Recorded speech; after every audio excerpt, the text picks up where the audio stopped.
welcome to Off Topic, our wonderful sports show where we always go off topic. So, in this segment this week, boys and girls, we're looking at the NFL playoffs.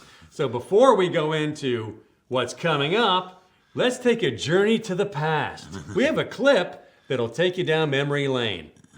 Producers? So now we get to this week, which we're gonna call the Chargers' journey to the Super Bowl. That's what you're going to call it. I'm going to call it the first week of the playoffs.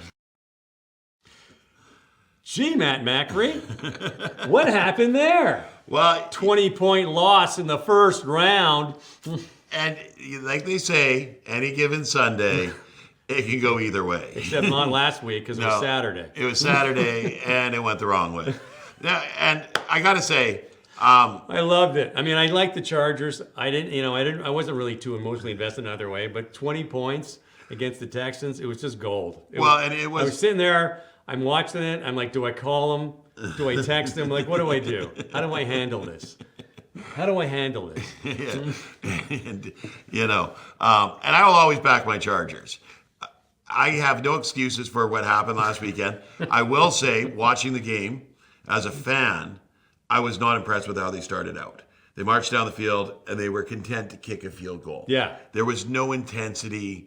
You didn't feel it there. Right from the word go. And they get up 12-0 or 6-0, right? And they're coming along, and the defense is playing great, and they're holding. Houston couldn't do nothing. Like, they just couldn't get their act together at all. And then there was one play, Houston's down by their goal line, and Stroud rolls out, drops the ball. It bounces back up to him, and he fires it down the field for like 40 yards. That was third and forever. Yeah. And he throws it, and the guy's standing wide open in the middle of the field. Nobody around him, right? The quarterback finds the open man. Yeah, does a great job. And that was like a switch. Yeah. Right there was a switch. They marched down, they scored. It came into the second half, and the defense on Houston just, Will Anderson found somebody he could pick on and just kept coming after Herbert. Herbert threw 4 interceptions. 4. He threw 3 all season. And 3 of those interceptions, you can't really blame Herbert because it went off a receiver's hands it's just bad luck. To a defender. Like the one that he threw for a pick 6, it was like he was throwing to the guy. That one you can't excuse. But everything just did not seem to go well. Lad McConkey, the receiver, set a record for receiving for a rookie receiver in a playoff game, right? He said 197 yards and a touchdown, right? 14 catches. Nobody else had more than 2 on the team. And the drops, oh my goodness, the drops. So the Chargers' weakness this year, the whole year, has been their receiving core, and it let them down. So now when you look at the 20-point difference, they haven't let in more than 20 points all season long. They give up 32. Their average was like 17.1, right? The offense did not stay on the field, which means the defense stayed on the field more than it has all season long. And they were just done. They were gassed. They were done. Okay, so let me tell you a story, Matt Macri. So I'm watching my Habs years ago. Yeah. Years ago. And this is when Montreal was competitive under Marc Bergevin, who's, I won't say a word on air, but they had, PK Subban, they had a young team, Carey Price is in net, the whole 9 yards. So they go in first round, they're playing against lowly Ottawa. In the first game, Ottawa was one of their big snipers at the time, was a guy Mark Stone. He played for Las Vegas for a while and actually won a cup. Did he win the cup with Vegas? I think he so. did. I think he did. I never really liked Mark Stone. Something about him I just didn't like. First game, Mark Stone's having a good game. PK Subban, 2 hands him right across the wrist, right? And then Subban goes over to the refs and starts pleading his case. I didn't do anything. What? Like it was a blatant two-hander. Next day in the newspaper, Globe and Mail for a long time had a great sports guy who covered Montreal. I can't remember what his name was, and I actually messaged him a few times. We talked back and forth. And he made a great point. He goes, PK Subban taught Mark Stone what it means to play in the big boy league. Yeah. Okay? So there's 2 leagues in pro sports. There's a regular season, and there's the big boy league. And either you're ready to play in the big boy league, or you're not. Yeah. And I refute that the Chargers had this problem and that problem and that problem and that problem. Their problem was that their coaching staff did not get that team ready for the big boy league. And that was the difference. And you can argue 100%. all you want. all you want. But I mean, I look at Tampa Bay Buccaneers, who lost on a sudden death field goal against the Washington Commanders, who are the most dangerous team. You will just, I mean, I don't know how the Lions are going to do against the Commanders this week, to be perfectly honest with you. Yeah. But I'm telling you right now, the Buccaneers were ready for that game, and they were playing in the big boy league. They just lost it in the dying seconds. Best game. Oh, but okay, fantastic. So you're a big Rich Eisen fan. And Yeah. you send me clips all the time. And I think I sent you this clip where he was talking with Daniel Jeremiah. Mm-hmm. And the thing that got me, and this has kind of helped me got through the week because it was a little touch and go there for a bit, right? But the thing that really got me is he said, this is the absolute worst offense. It doesn't matter that Herbert will ever play with. It doesn't matter. Their trajectory is up. And if you looked at them from last year when they're a 5-12 team, right? To turn around and be you know, were they 11-5 or 11? Well, they had a winning record. It doesn't 6-2. matter what it was. They had a winning record. And they're in the 5th spot in the playoffs. To grow like that, right? That game's embarrassing. The playoff game was embarrassing. They weren't ready. You're 100% correct. Like I said, even the first drive where they put points on the board, the intensity wasn't there. No. It was like, oh, they're flat, right? So there's no excuse there. They were not ready. But this is their floor. Right? You hope so. They got a lot of room to go up. And I think you sent me something about Tyler Warren, and everything I see in the mock drafts is him going to the Chargers, Tyler Warren, tight end from... Oh, yeah. The tight Penn end State. from Penn State. Yeah. Yeah. That'd be a huge acquisition. Huge, because when you look at the Chargers, body of work for the year, their defense is solid. They've got their defense working well. Yeah, they gave it's going to take time. I mean, in the Chargers' defense, and I like riding you because it's fun. You made the big prediction. This is their march to the playoffs, and they just blew it in the first. So I just like giving you a hard time. Oh yeah. But in all fairness, you don't build a champion in 1 year. No. I mean, you might fluke it off. It's possible that Washington, who was a cellar dweller last year, and have Jaden Daniels and a great O-line, could conceivably fluke this off. Yeah. It's perfectly. Like the way they played against Tampa Bay. I mean, the kid Jaden Daniels finds a way to win. Did it in college and he's doing it in the pro. Eh? Yeah. But realistically, that doesn't happen. Yeah. So Jim Harbaugh came in and took over a bit of a mess and made them a winning team. And I think just by coaching, drafting, a lot of components, right? Yeah. There's still going to be holes. Yep. And it's just going to take a few seasons to plug those holes. It's the worst offense that Herbert's going to work with. But he also learned, and it's kind of surprise for Jim Harbaugh, who took the San Francisco 49ers to the Super Bowl. And then, not in his first year, it was his second year. Yeah, that's fair enough, but he went. Yeah. And then just won a national championship that took him several years to win because it's just hard to win championships. Yep. It's not easy. I don't care who you are. That he was just that flat a team in the first round of the playoffs. Like, it was just... It was very shocking, wasn't it? I didn't see it coming, man. I thought it was a tighter game. It was very, very shocking. I mean, J.K. Dobbins, who's when he's played, he's run typically 20 to 25 times, run 9 times. Yeah. It's just, I think they stepped outside of their identity, which is a run-first team, right? And tried to catch Houston off guard by throwing the ball, and then fell behind and then had to chase. Like, there's all these reasons you look at. The other thing you look at it too is all these people live in Los Angeles. Yeah. This whole team. Right? Okay. Now, they went to Houston, and they'd been at Houston for quite a bit prior, but they got to be thinking about what's going on with their families at home. They certainly do. They certainly do. But then we go to the LA Rams. And the LA Rams, I mean, I like the Vikings, and I want to see but they've never been a playoff franchise. Yeah. And with Sam Darnold, he had a good season and really redeemed himself. But the Rams came out of that starting gate, and they couldn't play at home. They had to go to Arizona because of the fires.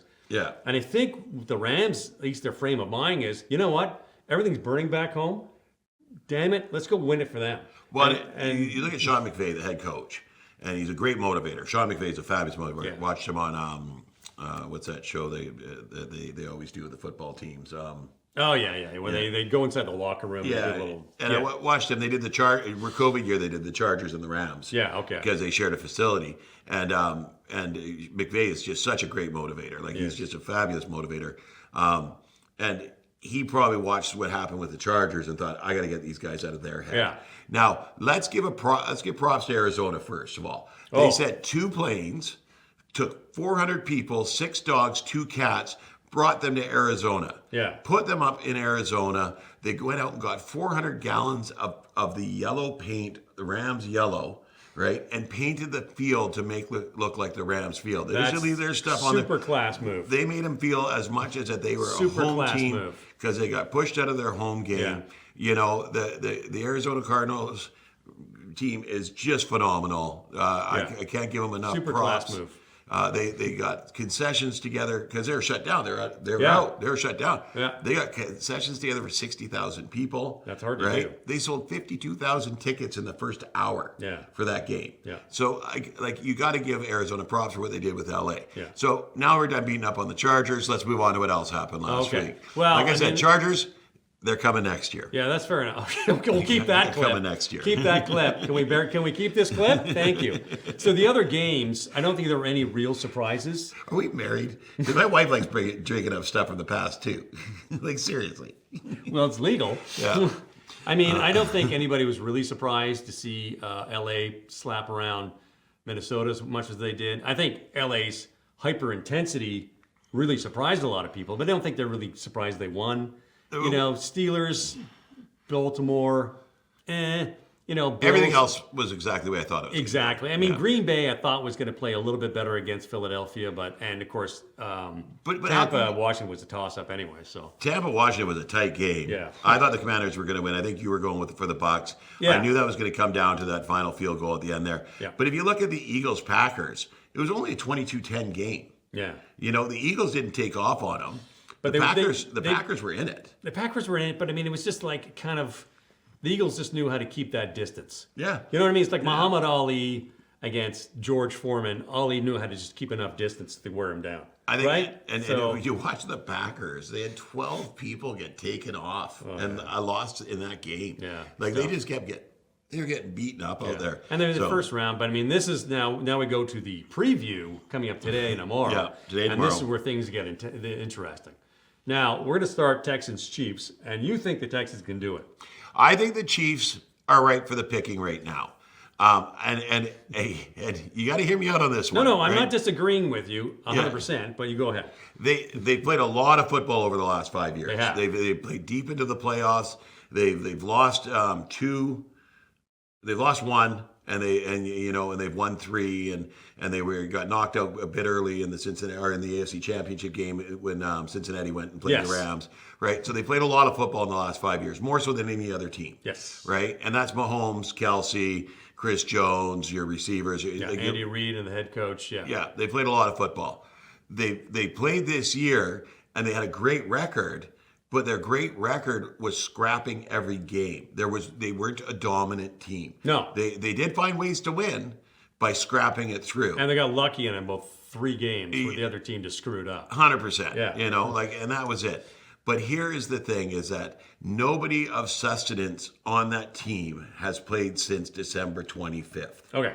Right? So right now, what are we at, the 18th today? Yeah. Right? And that's... So 6 days in December and 18 in January. That's 24 days. That's 3 weeks. That's a lot. They have not had a competitive football play. Okay. So that's. And I agree with you. I think they're right for the picking, but I also think if they come out today and they find a way to win against this Houston team who's healthy and fired up, right? If they find a way, I think that there's nothing stopping them making the Super Bowl. Okay. So I don't disagree with you on the fact they're right for the picking. I just think you're a season too early. Yeah. I think this year they're older, they're wiser than other teams, and they've had those 3 weeks of rest.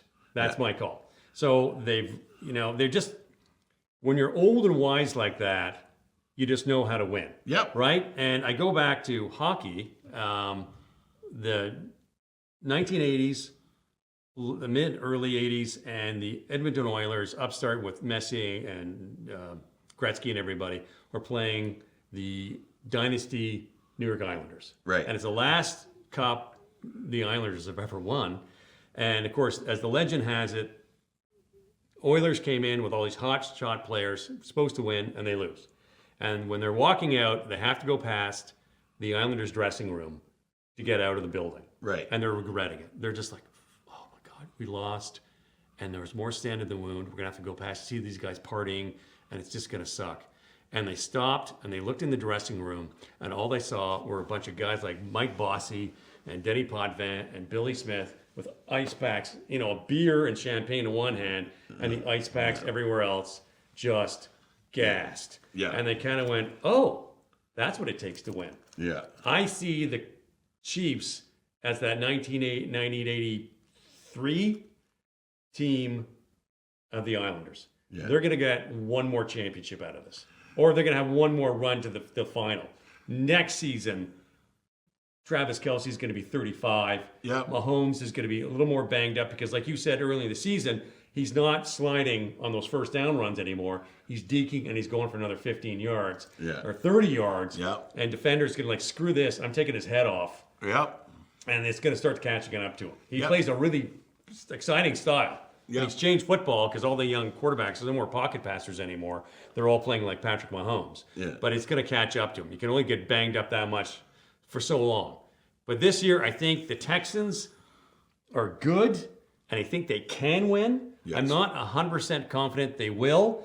And then, of course, you have to look down at the next AFC game, which is Baltimore, Buffalo, which any of those teams, I mean, I want Buffalo to win more than anything. Yeah. I don't know who's going to win that game. I cannot tell you for sure. It's like Washington Lions. Yeah. I don't know who's going to win that game. It's just they're so evenly matched, especially the B and the B on the bottom there. Yeah. It's anybody's guess. Well, you got to love this. Okay, so last Saturday, Lamar Jackson became the record-setting rushing quarterback. Yeah. The quarterback that ran for the most yards in the playoffs in his career. And then on Sunday, Josh Allen beat it. So like you're right. I think this is the marquee game of the playoffs right now. It's going to be the huge. It's huge. And that's tonight, is it, or tomorrow? It's tomorrow at tomorrow. noon. Yeah. At noon. So that's a massive game, right? I like the Chiefs. Well, no, I hate the Chiefs. Sorry, let me But you're taking them. I think the Chiefs are going to win. I do, but I think they're right for the picking. I would not be surprised if Houston beats them. No, that's right? yeah. So, and Houston, I picked Houston as my wild card last year. Yep. And I wasn't wrong. I mean, Yep. C.J. Stroud, the wind in his sails, they get some momentum going, and I love their head coach. yeah. They can really, really make some noise. Can you imagine if you had Stephon Diggs out there too? You had Nico Collins, but Tank Dell and Stephon Diggs are hurt. Imagine if they were out there. So I mean, they're looking good. Yeah. So the Bills and the Ravens. I'm taking the Bills. Sure. I'm rooting for Josh. I think Josh is one of my favorite quarterbacks I've ever I seen. want them to win so bad. The guy's the size of a freaking linebacker playing a quarterback. beast. He runs people over at the goal line. Like he is, and like you said, he's that goofy, great to know type guy. My favorite thing about Josh Allen is they show him on the sidelines, whether he's down by 2 points with 2 minutes left to go, or he's up by 30 points with 30 seconds to go. He just sits there. Yeah. And he's got the exact same expression on his face, no matter what the game is. Like he just zones out. And the thing I love about this game, because what I love about Lamar Jackson is everyone walked on this guy, no matter if they needed a quarterback or not, and he went 32nd overall. Yeah. Josh Allen could not get arrested out of high school, and his cousin knew a guy at his JUCO program, and he got a sniff at the JUCO, and then he goes to Wyoming, which I don't know, too many kids dream of going to Wyoming. And it's like, you're gonna give me a chance? I'll take it. And then Buffalo, God love him, took him 10th overall and let him suck for 2 years and let him grow. And it's that patience that I love. Yeah. Too many teams panic when they don't win right away. And that's why they're terrible all the time. Josh Allen is the definition of growth. Oh yeah. Right. So they took him and they said, okay, we're gonna hitch our wagon to you. And he goes out there and he did good things and he did dumb things. Yeah. Right. And then the next game he did more good things and less dumb things. Yeah. And they're like, hey. But it still took 2 seasons to really find his... It did. But there's the growth that we wanted. Right. And all you've seen from Josh Allen is this. The trajectory. It's amazing. And also Buffalo, to their credit, they wanted to get better and they focused on their defense first. Yeah. And then they went and got a quarterback, right? Exactly. Which will take us to the draft coming up in a few months because Abdul Clark is the defensive lineman unbelievable at Penn State. But everyone's talking about the, Tennessee and the Jets and the Giants. They all need quarterbacks. Yes. You'd be out of your mind not to take a generational player like this guy, because there's quarterbacks in every single draft. Yeah. And, so the upset that I see this weekend, though, but the upset that I see this weekend is going to be the Rams beating the Eagles. And I don't think anybody else is picking this. But I can see that. Easy. I think the Rams. I hope they do, because the last thing anybody wants to see is KC Eagles in the So the story, Rams came out, they're 4-1 after week 5, and it came out that Sean McVay needed to be fired. Is Matthew Stafford done? 1-4. They're 1-4, yeah. 1-4. They had injuries. Matthew Stafford done. Yeah. What's wrong? Aaron Donald retired, and oh my God, they're horrible. And then all of a sudden they go 9-3 in the last 12. Yeah. Right? And the last week, I don't even think they started anybody. We're starting, right? No. But they got their receivers back. They got their tight end back. They got the parts back to them. The Jared Verse, who they drafted to replace Aaron Donald, it came on. Everything started to click. And they've just been this powerhouse pushing forward. They've won the close games. They've won some blowout games. They've lost a few tight games. They came in last week and absolutely destroyed Minnesota. With a young defense that was so fast and so mobile and just lethal. Everywhere. Yeah. They were just everywhere. And I think that Philadelphia, as good as they are, they're banged up at receiver. Hurts, people have figured out how to slow Hurts down. You can't stop him when he's within 5 yards of the end zone. So you got to stop him before that. Yeah. Right? And people have figured that out. Green Bay did a good job of that. They kept him in the middle of the field last week, but couldn't push forward. But Green Bay was also losing players left, right, and center, and they weren't the Rams. No. The Rams are definitely a dark horse here that I could see taking out Philadelphia this week, and then conceivably, and then looking forward to whoever they get next week. I mean, when you're playing with a chip on your shoulder, when you're looking at your whole city burning down, it's like, you know what? Let's go win it for them. Yeah. Like, the hell with us. We're winning it for them. And that's, Yeah. But again, I go back to that Commanders-Lions game. It's a toss-up. Either of those teams could go all the way. And it's getting exciting now. It is. Exciting. That's going to be a real good game. That's tonight at 5? Yeah, that's tonight at 5. So I think that's one of the games. I really think the one tomorrow at 3:30, the Bills-Ravens. That's good. I'm getting the popcorn out for that. Feet up on the table. Houston could beat KC, but it'll be tight. Yeah. KC wins, it'll be pretty big. Yeah. They're just built for the playoffs right now. I think they got enough gas in the tank. It's going to be the Taylor Swift effect in my house. My wife's excited. She goes, I could wear 3 layers of Chiefs stuff tomorrow. Let me put it to you this way. The only people that want to see the Chiefs win are actual Chiefs fans, the real ones. Taylor Swift and the actor that played the fat gay guy in Modern Family. Nobody else wants to see them win. So I'm just tired of seeing them win. I mean, they're so good. They're just so good. And they are a classy organization. They are. Right? Yeah. They're really classy. And you need to mix it up. So if I wasn't a Chargers fan, I wouldn't have such a hate for the Chiefs. Yeah, people hated the Patriots because they had the Deflate Gate. Yeah. And all the Spy Gate and all that kind of stuff. But they play clean, honest football. Yeah. And they just find a way to win. It's just like, oh. Yeah, if they weren't in my division, I'd probably be a bit of a fan of the Chiefs, especially this current iteration of the Chiefs. But I just can't. They're my division. Sorry. So there you go. Okay. So that's it for that. We'll wrap up here. 24 minutes, 5 seconds, going to 6, 7, 8. Off topic. Coming up next, we're going to talk Major League Baseball. The loss of the incomparable Bobby Uecker. We're going to tuck on that. And then, of course, how terrible my baseball team is and how jealous I am of his baseball team. Okay, thanks for tuning in to Off Topic with Tim and Matt, where we always go off topic.